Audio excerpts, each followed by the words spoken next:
नागपुरात जीबीएसनं पहिला बळी घेतलाय. 45 वर्षीय रुग्णाचा शासकीय मेडिकल रुग्णालयात उपचारादरम्यान मृत्यू झाला. पैठणमधल्या पाचोड येथे मोसंबीची बाजारपेठेत आवक वाढली आहे. दरात सुद्धा वाढ झाली आहे. पाचोडच्या मोसंबीला दिल्ली, जयपूर, कोलकाता, वाराणसी, प्रयागराजसह इतर राज्यात मागणी वाढली आहे. मोसंबीला प्रति टन 14 ते 20 हजार रुपये इतका दर मिळतोय. गुजरात आणि उत्तर भारतातील कमी उत्पादनामुळे चालू सत्रात एकूण कापूस उत्पादन घटून 301.75 लाख गाठी होण्याचा अंदाज आहे, असं कॉटन असोसिएशन ऑफ इंडियाने शुक्रवारी सांगितलं. 2023-24च्या मागील सत्रात हे उत्पादन 327.45 लाख गाठी होतं. नागपूर शहराच्या विकासासाठी राज्य सरकारकडून 112 कोटी रुपयांची तरतूद करण्यात आली आहे. निधीची तरतूद झाल्यामुळे नागपूरच्या विकासाला गती येणार आहे. दरवर्षी पावसाळ्यात मिठी नदीला येणाऱ्या पुरातनं मुंबईकरांची सुटका करण्यासाठी या नदीची विकास कामं 4 टप्प्यात हाती घेण्यात आली आहेत. तिसऱ्या टप्प्यातील सीएसएमटी रोड, कुर्ला ते माहीम कॉजवे दरम्यानच्या विविध कामांसाठी पालिकेनं 2300 कोटी रुपयांची निविदा प्रक्रिया सुरू केली आहे. जळगावात पाणीपट्टी वसुलीसाठी पालिकेनं मोहीम राबवली. 24 कोटींचा थकबाकी असताना आतापर्यंत केवळ 14,57 लाखांचीच वसुली झाली आहे.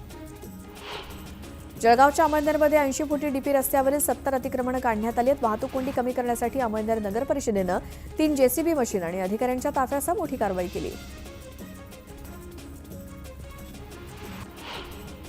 अग्निसुरक्षा नियमांचा भंग केल्याप्रकरणी नागपुरातील मेडिट्रीना रुग्णालयाला महापालिकेनं नोटीस बजावली. मेडिट्रीना रुग्णालयाची नोंदणी रद्द करण्याचाही मनपानं इशारा दिलाय.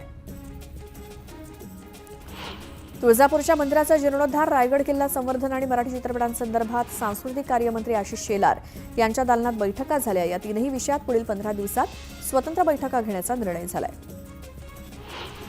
पंढरपुरात माघी यात्रा कालावधीत भक्तांनी श्री विठ्ठल रुक्मिणी मातेच्या चरणी लाखो रुपयांचं दान दिलं. लाडू प्रसाद देणगी, भक्तनिवास, पूजा, फोटो विक्री इत्यादी विविध देणग्यांच्या माध्यमातून 3,03 लाखांचं उत्पन्न मिळालं.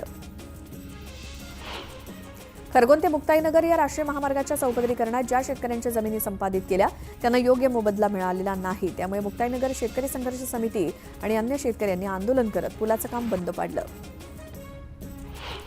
सोनं आणि चांदीच्या भावात पुन्हा वाढ झाली आहे. चांदीच्या भावात 2 दिवसात 3,300 रुपयांची वाढ होऊन 98,300 रुपये प्रति किलोवरती पोहोचले, तर सोनं 2 दिवसात 800 रुपयांची वाढ होऊन ते 86,300 रुपयांवरती पोहोचलंय.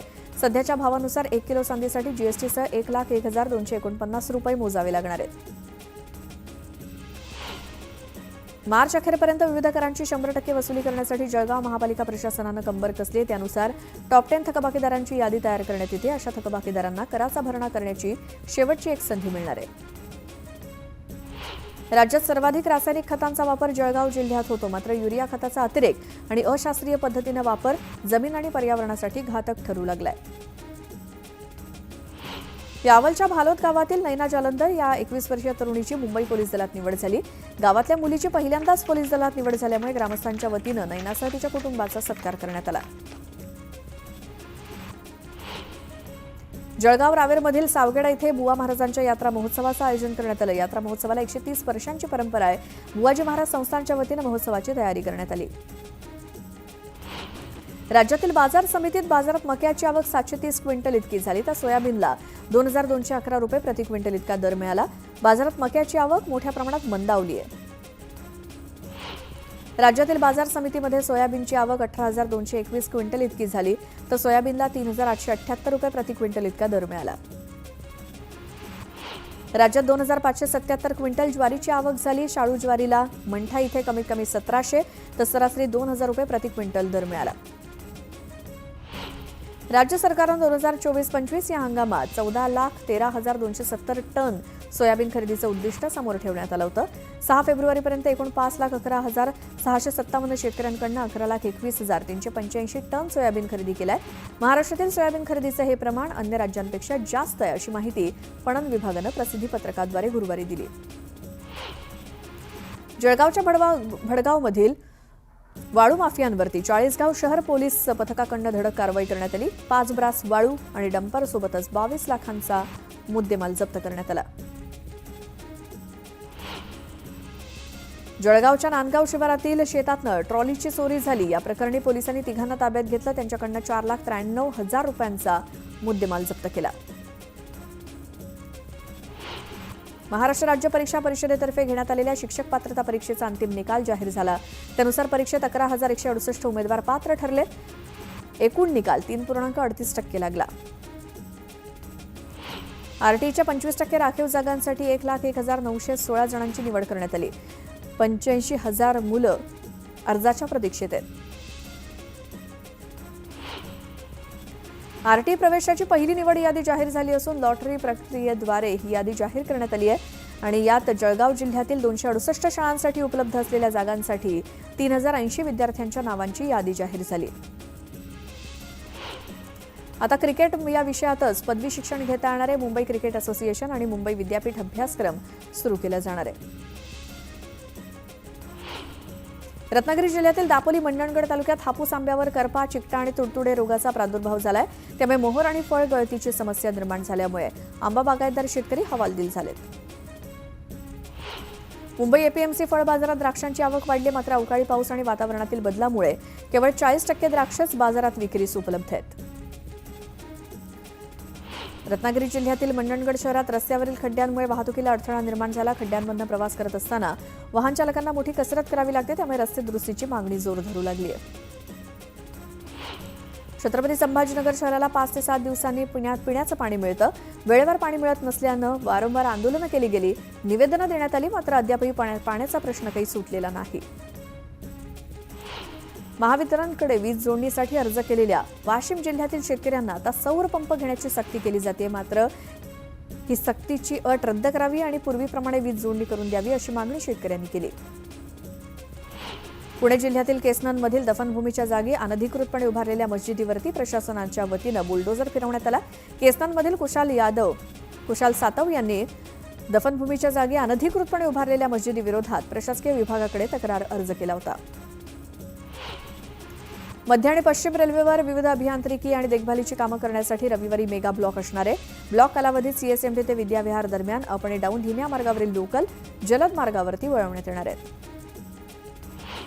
राज्य सरकारनं सन 2022 मध्ये 75,000 रिक्त जागा भरण्याचा निर्णय घेतला होता. मात्र सर्व विभागांनी घेतलेल्या परीक्षांमार्फत नियुक्तीपत्र देण्याचं काम होत असताना ही संख्या 1,50,000 पर्यंत पोहोचली अशी माहिती मुख्यमंत्री देवेंद्र फडणवीस यांनी दिली.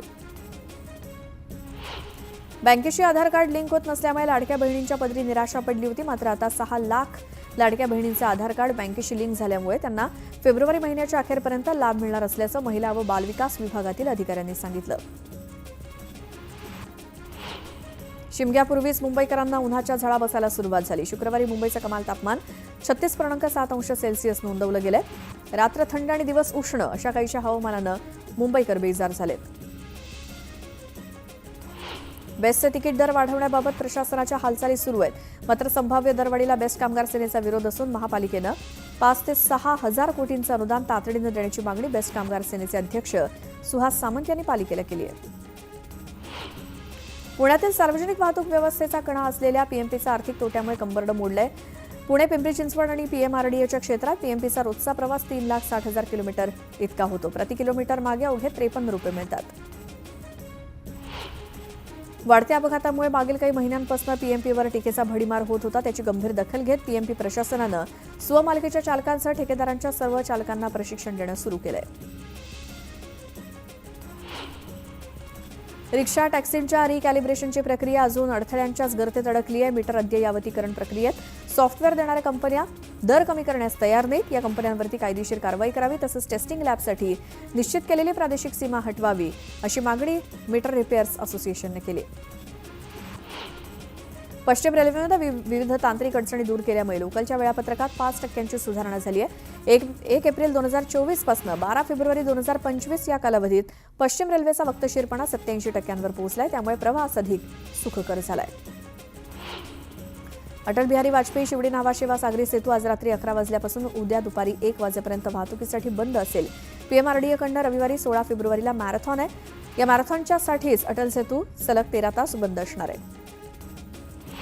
गेल्या आठवड्यात महानगरपालिकेनं तांसा जलवाहिनीच्या कामासाठी 5 आणि 6 फेब्रुवारीला मुंबईतल्या अनेक भागांचा पाणीपुरवठा खंडित केला होता. मात्र आठवडा उलटूनही अंधेरीतील चकाला परिसरातील नागरिकांना सुरळीत पाणीपुरवठा झालेला नाही. परिसरातील पाणीपुरवठा तत्काळ सुरळीत करावा अशी मागणी नागरिक करत आहेत. सावित्रीबाई फुले पुणे विद्यापीठातील प्रवेशासाठी सीईटी जाहीर झाली आहे. त्यानुसार 18 ते 20 मार्च दरम्यान पदव्युत्तर पदवी प्रवेशासाठी तर 4 एप्रिल रोजी पदवी प्रवेशासाठीची सामायिक प्रवेश परीक्षा घेण्यात येणार असून अर्ज करण्यासाठी 3 मार्चपर्यंतची मुदत देण्यात आली आहे. एमपीएससीची निवडणूक प्रक्रिया सुलभ करण्यासाठी निवडणूक पुढे ढकलावी असं पत्र असोसिएशन ऑफ मेडिकल कन्सल्टंट या डॉक्टरांच्या संघटनेनं निवडणूक अधिकाऱ्यांना दिली. यापूर्वी निवडणूक प्रक्रियेबाबत आक्षेप घेत निवडणूक पुढे ढकलण्याची मागणी केली होती. राज्यातील एक पडदा थिएटरची अवस्था अत्यंत बिकट असून तब्बल 700 ते 800 थिएटर्सपैकी बरीचशी थिएटर्स बंद पडली आहेत. त्याच जागेवर मोठे कॉम्प्लेक्स तयार करून एका मजल्यावर थिएटर करून द्यावं अशी मागणी सांस्कृतिक मंत्र्यांकडे करण्यात आली आहे. ठाण्याच्या गायमुखमधील कचऱ्यापासून खत निर्मितीचा प्रकल्प ठाणे शहराच्या दृष्टीने अतिशय महत्त्वाचा आहे. इथल्या 2 प्रकल्पाचं एकत्रीकरण करून अधिक मोठ्या जागेत हा प्रकल्प कार्यान्वित करावा. त्यामुळे 3 एकराच्या जागेत सुमारे 300 ते 400 टन ओल्या कचऱ्याची शास्त्रीय पद्धतीने विल्हेवाट लावून खत निर्मिती होईल. त्यामुळे राज्यातील अशा प्रकारचा हा मोठा प्रकल्प ठरेल असा विश्वास परिवहन मंत्री प्रताप सरनाईक यांनी व्यक्त केला. भाज्यांसह खाद्यवस्तूंच्या किमतीत घसरण झाल्यामुळे जानेवारी 2025मध्ये घाऊक क्षेत्रातील महागाईचा दर घसरून 2.31% झाला. शुक्रवारी सरकारनं ही अधिकृत आकडेवारी जारी केली आणि घाऊक मूल्य निर्देशांकांवरती आधारित महागाईचा दर डिसेंबर 2024मध्ये 2.37% तर जानेवारी 2024मध्ये 0.33% होता. मुंबईत अतिक्रमण करा आणि फुकट घरं मिळवा, सरकारचं हे धोरण अद्भुत आहे असं उच्च न्यायालयानं उपहासात्मक म्हटलं. कायद्याची योग्य अंमलबजावणी होत नसल्यामुळे झोपडपट्ट्यांची समस्या अधिक वाढते असं उच्च न्यायालयानं म्हटलंय. सुप्रीम कोर्टातील स्थानिक स्वराज्य संस्थांच्या निवडणुकीची सुनावणी निकाली लागणार आहे. येत्या 25 फेब्रुवारीला कोर्ट निकाल देणार असं समजतंय. सध्या सर्वच राजकीय पक्ष संघटनात्मक मोर्चे बांधणी करताना दिसत आहेत. महाराष्ट्र सरकारनं राज्यातील सर्व आयुक्तालयांमध्ये लवकरात लवकर नवीन फौजदारी कायदे लागू करावेत असे निर्देश केंद्रीय गृहमंत्री अमित शहांनी दिले. त्यावरती हे कायदे लागू करण्यासाठी आम्ही वेगानं काम करू असं फडणवीसांनी सांगितलं. राज्याचे कृषी मंत्री माणिकराव कोकाटे यांनी केलेल्या शेतकऱ्यांसंदर्भातील विधानानंतर शिवसेनेच्या नेत्या जयश्री शेळकेंनी तीव्र शब्दात कृषी मंत्र्यांचा निषेध केला. शेतकरी नेते रविकांत तुपकर यांनी देखील कोकाटे यांच्या विधानाचा समाचार घेतला. मुख्य निवडणूक आयुक्त राजीव कुमार 18 फेब्रुवारीला निवृत्त होत आहेत. त्यामुळे पंतप्रधान नरेंद्र मोदी यांच्या अध्यक्षतेखालील निवड समिती पुढील आठवड्याच्या सुरुवातीला नवीन मुख्य निवडणूक आयुक्तांच्या नियुक्तीसाठी बैठक घेण्याची शक्यता आहे. लोकप्रिय युट्यूबर रणवीर अलाहाबादिया काल खार पोलिसांकडे चौकशीसाठी उपस्थित राहिला नाही. अलाहाबादियाला दुसऱ्यांदा चौकशीसाठी बोलावण्यात आलं होतं. महाकुंभमेळ्यात 50 ते 55 कोटी लोक येतील, ज्यामुळे उत्तर प्रदेशच्या अर्थव्यवस्थेला चालना मिळेल असं योगी आदित्यनाथ म्हणाले होते. तसंच महाकुंभमेळ्याच्या आयोजनासाठी 1500 कोटी रुपये खर्च झाले असून त्या बदल्यात 3 लाख कोटी रुपयांचा फायदा होतोय असंही योगी आदित्यनाथ यांनी सांगितलं. वक्फ दुरुस्ती विधेयकावरील संसदीय संयुक्त समितीचा अहवाल संसदेत सादर करण्यात आला. या अहवालात असं निदर्शनास आलंय की देशातील राष्ट्रीय महत्त्वाची सुमारे 280 स्मारकं वक्फ बोर्डाची मालमत्ता म्हणून घोषित करण्यात आली आहेत. यात बहुतेक स्मारकं राजधानी दिल्लीतली आहेत. शेतातील रस्ते मोकळे करण्याच्या सूचना देऊनही स्थानिक प्रशासनाकडून शेतरस्ते मोकळे केले जात नाहीत. त्यामुळे जळगावच्या चोपडा येथील शेतकऱ्यांनी तहसीलदारांना स्मरणपत्र देत आम्हाला मोकळा श्वास घेऊ द्यावा अशी मागणी केली आहे. चाणकापूर धरणातनं रबी हंगामासाठी पाण्याचं आवर्तन न मिळाल्यामुळे मालेगाव तालुक्यातील पिकं धोक्यात आली. त्यामुळे चाणकापूर धरणातनं पाणी सोडण्याच्या मागणीसाठी शेतकरी आक्रमक झालेत.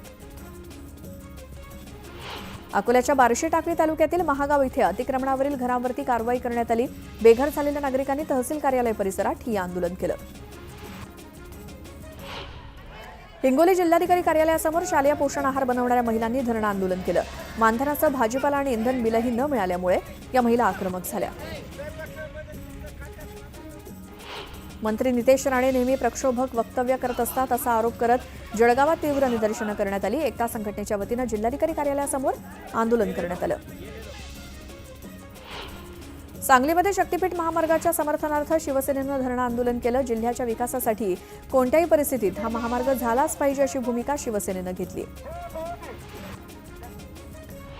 महाडमध्ये डॉक्टर बाबासाहेब आंबेडकर संशोधन आणि प्रशिक्षण संस्थेच्या कर्मचाऱ्यांनी काम बंद आंदोलन पुकारलं. वेतनवाढ करण्याची मागणी आंदोलकांनी केली. पुण्यामध्ये भीम अनुयायांकडून निषेध आंदोलन करण्यात आलं. अभिनेते राहुल सोलापूरकर आणि आमदार सुरेश धसांच्या विरोधात भीम अनुयायी आक्रमक झाले. नेवासा येथील ग्रामदैवत श्री मोहिनी राजांच्या यात्रोत्सवाच्या निमित्तानं गुरुवारी अमृतवाहिनी प्रवरामाईंच्या महाआरती सोहळ्यात संत महंतांसह हजारो भाविकांनी हजेरी लावली. महाकुंभाच्या पर्व काळात झालेल्या या महाआरतीनं हजारो भाविकांनी महाकुंभ पर्वाचा क्षण यावेळी अनुभवला. साताऱ्याच्या वडाचे म्हसवे येथे देवी जन्नी माता आणि देवी काळूबाई यांची बगाड यात्रा पार पडली. या बगाड यात्रेला भाविकांनी मोठी गर्दी केली. नाशिक जिल्ह्यातील त्र्यंबकेश्वर तालुक्यात आदिवासी दुर्गम भागात इंग्रजी माध्यमांना लाजवेल अशा पद्धतीचे शिक्षण देणारी अनोखी शाळा निर्माण झाली आहे. वर्षाचे 365 दिवस ही शाळा सुरू राहणार असून आदिवासी मुलांना पारंपरिक शिक्षणासोबतच कौशल्य विकासाचं शिक्षण दिलं जात आहे. साताऱ्याच्या जान्हवीनं योग विश्वमध्ये एकाच वेळी 12 विश्व विक्रम करत इतिहास रचला. Amazing Olympia Canada book of world रेकॉर्डमध्ये जान्हवीच्या या विक्रमाची नोंद झाली आहे. हिंगोली शहरात छत्रपती शिवाजी महाराजांच्या जयंतीनिमित्तानं जय्यत तयारी सुरू आहे. या ठिकाणी शिवकालीन इतिहासातील प्रसंग दाखवणारे बॅनर्स लावण्यात आले. मालेगाव आणि मनमाड येथील मुस्लिम बांधवांनी पारंपरिक पद्धतीनं शबे बारात साजरी केली. रात्रभर नमाज पठण करत पूर्वजांचं स्मरण आणि उपासना करण्यात आली. परभणी येथे आयोजित करण्यात आलेल्या कृषी संजीवनी महोत्सवाचं उद्घाटन उद्योगमंत्री उदय सामंत यांच्या हस्ते संपन्न झालं. यावेळी परभणीच्या पालकमंत्री मेघना बोर्डीकर यांच्यासह जिल्ह्यातील लोकप्रतिनिधी, कृषी विभागातील अधिकारी आणि कर्मचारी मोठ्या संख्येने उपस्थित होते. माघी पौर्णिमेनिमित्तानं तुळजापुरात सलग 4थ्या दिवशी भाविकांनी मोठी गर्दी केली. तुळजाभवानी मातेच्या दर्शनासाठी भाविकांच्या मोठ्या रांगा लागल्या. संत सेवालाल महाराजांच्या जन्मोत्सवानिमित्तानं देशभरातील पालख्या पोहरा देवीमध्ये दाखल झाल्या. भक्तिमय वातावरणात या ठिकाणी पालख्यांचं स्वागत केलं जात आहे. मनसरच्या अण्णासाहेब आवटे महाविद्यालयाकडून नारायणगडावरती स्वच्छता मोहीम राबवण्यात आली. या मोहिमेत महाविद्यालयातील विद्यार्थ्यांनी मोठ्या संख्येनं सहभाग घेतला.